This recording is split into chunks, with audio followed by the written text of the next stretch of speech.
So I've always been blessed with an abundance of hair follicles in the brow region. And ever since my personal discovery of tweezers between the 11th and 12th grades, I've long suspected that people without unibrows actually get treated better by the general population. So, as a firm believer in the scientific method, I decided to test out this hypothesis.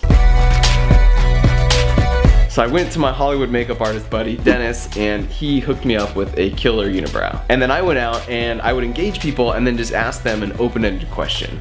And generally when I would walk away, things like this would happen a lot.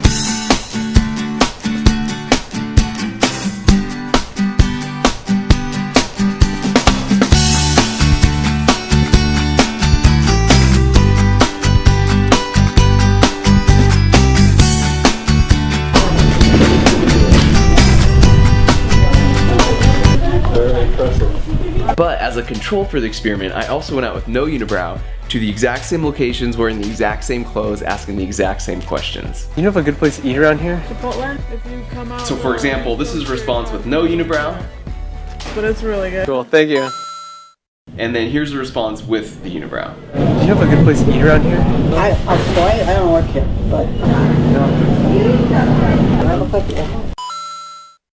Now this represents a relatively small sample size of about 200 people, but here's what I found.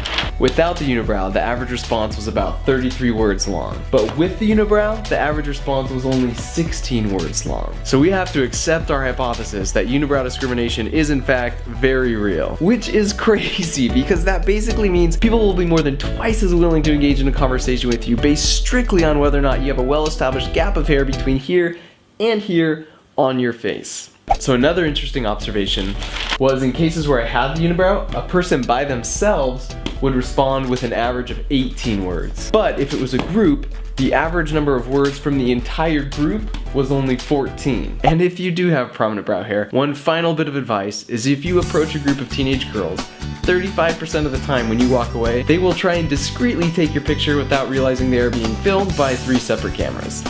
Here I am. And here I am about 10 seconds away from landing in the Instagram feed of 900 of her closest friends.